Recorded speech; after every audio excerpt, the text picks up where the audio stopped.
Zakheus. Yesus masuk ke kota Jericho dan berjalan terus melintasi kota itu. Di situ ada seorang bernama Zakheus, kepala pemungut cukai, dan ia seorang yang kaya. Ia berusaha untuk melihat orang apakah Yesus itu, tetapi ia tidak berhasil karena orang banyak sebab badannya pendek. Maka berlarilah ia mendahului orang banyak, lalu memanjat pohon ara untuk melihat Yesus yang akan lewat di situ. Ketika Yesus sampai ke tempat itu, ia melihat ke atas dan berkata, "Zakheus, segeralah turun, sebab hari ini aku harus menumpang di rumahmu." Lalu Zakheus segera turun dan menerima Yesus dengan sukacita. Tetapi semua orang yang melihat hal itu bersungut-sungut, katanya, "Ia menumpang di rumah orang berdosa." Tetapi Zakheus berdiri dan berkata kepada Tuhan, "Tuhan, setengah dari milikku akan kuberikan kepada orang miskin, dan sekiranya ada sesuatu yang kuperas dari seseorang, akan kukembalikan 4 kali lipat." Kata Yesus kepadanya, "Hari ini telah terjadi keselamatan kepada rumah ini, karena orang ini pun anak Abraham. Sebab Anak Manusia datang untuk mencari dan menyelamatkan yang hilang." Perumpamaan tentang uang mina.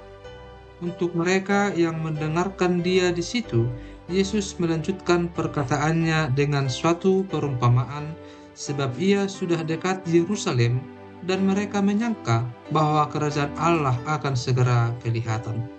Maka ia berkata, "Ada seorang bangsawan berangkat ke sebuah negeri yang jauh untuk dinobatkan menjadi raja di situ, dan setelah itu baru kembali. Ia memanggil 10 orang hambanya dan memberikan 10 mina kepada mereka, katanya, 'Pakailah ini untuk berdagang sampai aku datang kembali.' Akan tetapi, orang-orang sebangsanya membenci dia, lalu mengirimkan utusan menyusul dia untuk mengatakan, 'Kami tidak mau orang ini menjadi raja atas kami.' Dan terjadilah, ketika ia kembali, setelah ia dinobatkan menjadi raja, ia menyuruh memanggil hamba-hambanya yang telah diberinya uang itu untuk mengetahui berapa hasil dagang mereka masing-masing. Orang yang pertama datang dan berkata, 'Tuan, mina Tuan yang satu itu telah menghasilkan 10 mina.'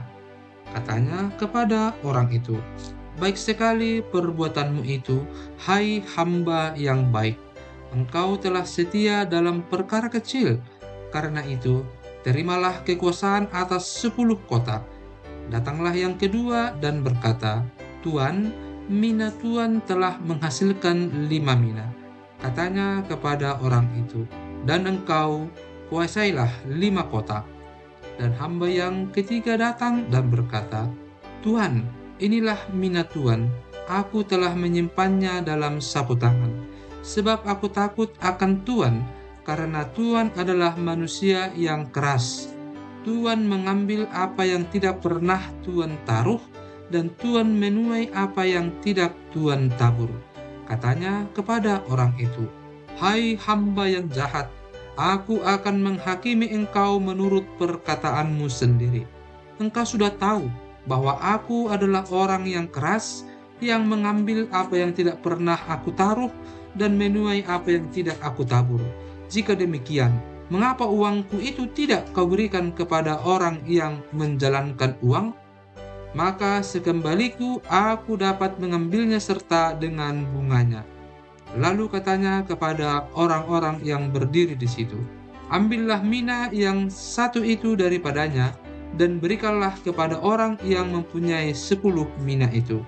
Kata mereka kepadanya, 'Tuan, ia sudah mempunyai 10 mina.'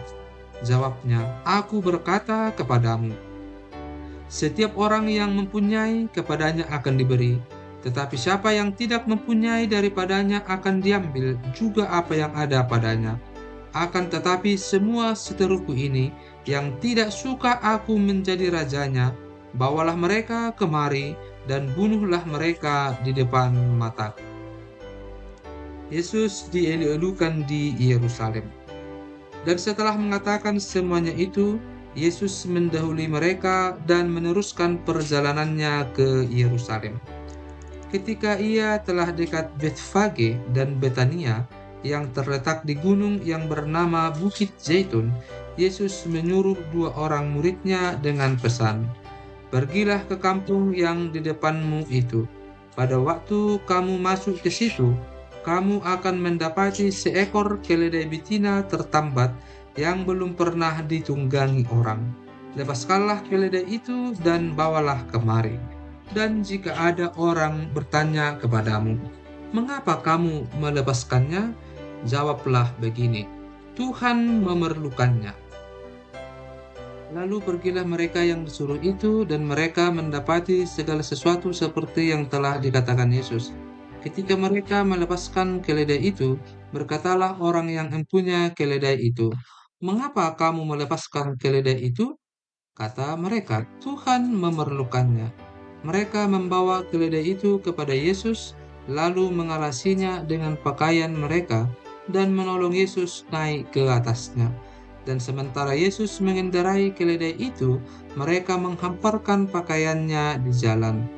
Ketika ia dekat Yerusalem, di tempat jalan menurun dari Bukit Zaitun, mulailah semua murid yang mengiringi dia bergembira dan memuji Allah dengan suara nyaring oleh karena segala mujizat yang telah mereka lihat. Kata mereka, "Diberkatilah dia yang datang sebagai Raja dalam nama Tuhan. Damai sejahtera di sorga dengan kemuliaan di tempat yang maha tinggi." Beberapa orang Farisi yang turut dengan orang banyak itu berkata kepada Yesus, "Guru, tegurlah murid-muridmu itu." Jawabnya, "Aku berkata kepadamu, jika mereka ini diam, maka batu ini akan berteriak."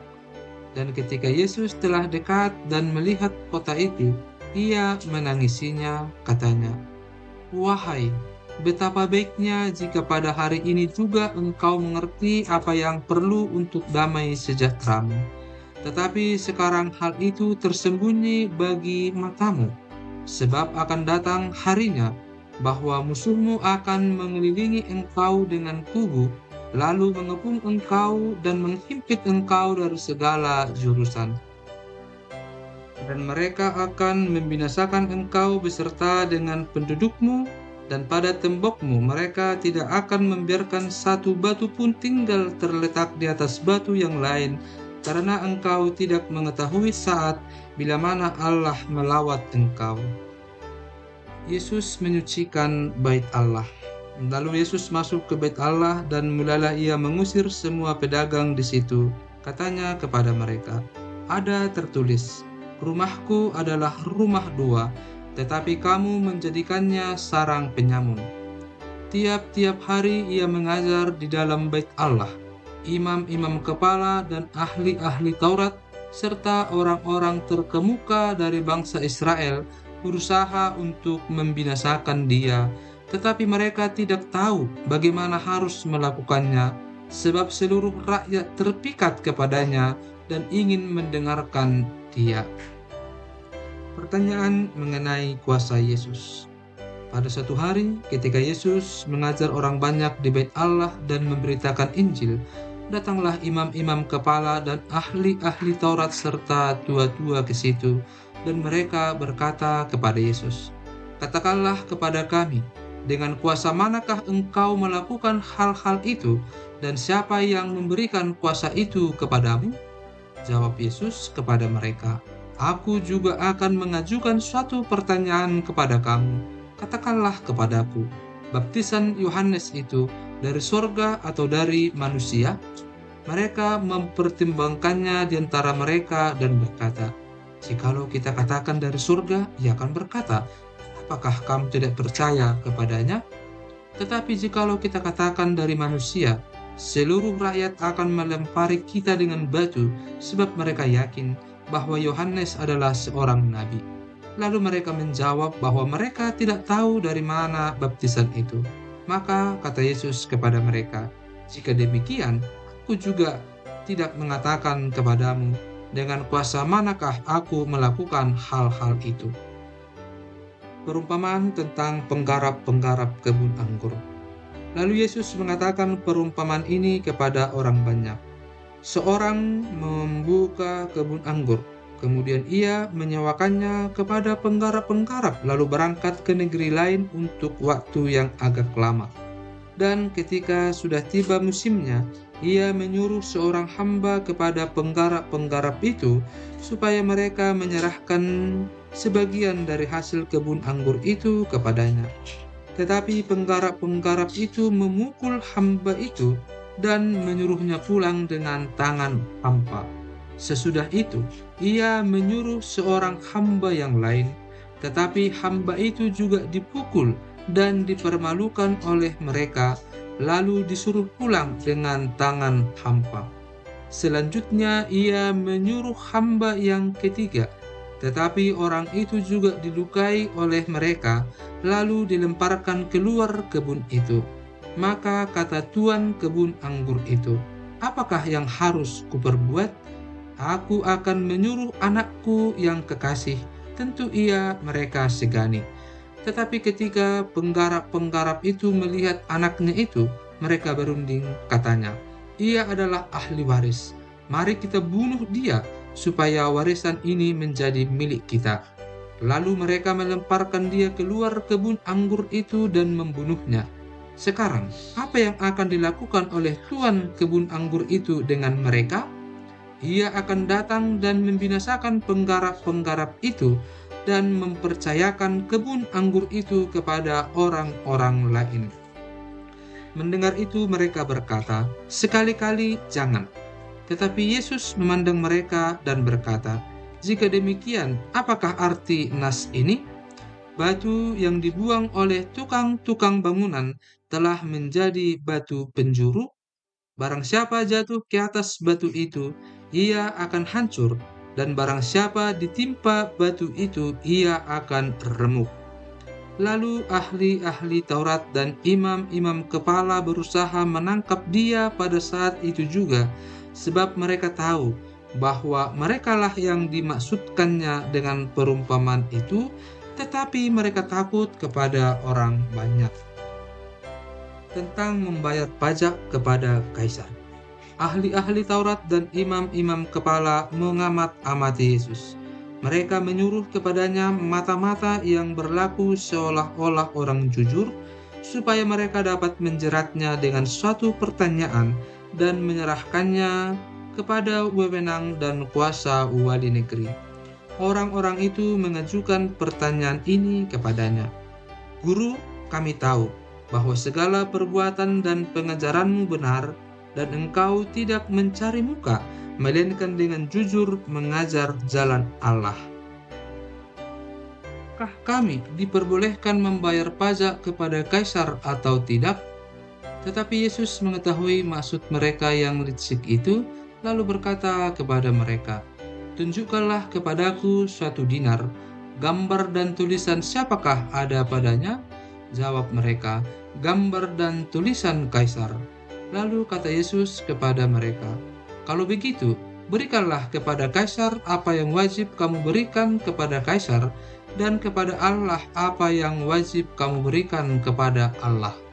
Dan mereka tidak dapat menjerat dia dalam perkataannya di depan orang banyak.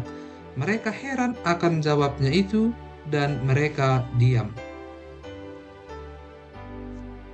Pertanyaan orang Saduki tentang kebangkitan. Maka datanglah kepada Yesus beberapa orang Saduki yang tidak mengakui adanya kebangkitan. Mereka bertanya kepadanya, "Guru, Musa menuliskan perintah ini untuk kita. Jika seorang yang mempunyai saudara laki-laki mati sedang istrinya masih ada, tetapi ia tidak meninggalkan anak, saudaranya harus kawin dengan istrinya itu dan membangkitkan keturunan bagi saudaranya itu. Adalah 7 orang bersaudara. Yang pertama kawin dengan seorang perempuan lalu mati dengan tidak meninggalkan anak. Lalu perempuan itu dikawini oleh yang kedua dan oleh yang ketiga, dan demikianlah berturut-turut oleh ketujuh saudara itu. Mereka semuanya mati dengan tidak meninggalkan anak. Akhirnya perempuan itu pun mati. Bagaimana sekarang dengan perempuan itu? Siapakah di antara orang-orang itu yang menjadi suaminya pada hari kebangkitan? Sebab ketujuhnya telah beristrikan dia. Jawab Yesus kepada mereka, orang-orang dunia ini kawin dan dikawinkan. Tetapi mereka yang dianggap layak untuk mendapat bagian dalam dunia yang lain itu dan dalam kebangkitan dari antara orang mati, tidak kawin dan tidak dikawinkan. Sebab mereka tidak dapat mati lagi. Mereka sama seperti malaikat-malaikat, dan mereka adalah anak-anak Allah, karena mereka telah dibangkitkan. Tentang bangkitnya orang-orang mati, Musa telah memberitahukannya dalam nas tentang semak duri, di mana Tuhan disebut Allah Abraham, Allah Ishak, dan Allah Yakub. Ia bukan Allah orang mati, melainkan Allah orang hidup, sebab di hadapan Dia semua orang hidup. Mendengar itu, beberapa ahli Taurat berkata, "Guru, jawabmu itu tepat sekali." Sebab mereka tidak berani lagi menanyakan apa-apa kepada Yesus. Hubungan antara Yesus dan Daud. Tetapi Yesus berkata kepada mereka, "Bagaimana orang dapat mengatakan bahwa Mesias adalah anak Daud? Sebab Daud sendiri berkata dalam kitab Mazmur, 'Tuhan telah berfirman kepada Tuanku, duduklah di sebelah kananku, sampai kubuat musuh-musuhmu menjadi tumpuan kakimu.' Jadi Daud menyebut dia tuannya, bagaimana mungkin ia anaknya pula?" Yesus menasihatkan supaya waspada terhadap ahli-ahli Taurat. Ketika semua orang banyak mendengarkan, Yesus berkata kepada murid-muridnya, "Waspadalah terhadap ahli-ahli Taurat yang suka berjalan-jalan, memakai jubah panjang, dan suka menerima penghormatan di pasar, yang suka duduk di tempat terdepan di rumah ibadat dan di tempat terhormat dalam perjamuan, yang menelan rumah janda-janda, dan yang mengelabui mata orang dengan doa yang panjang-panjang. Mereka itu pasti akan menerima hukuman yang lebih berat."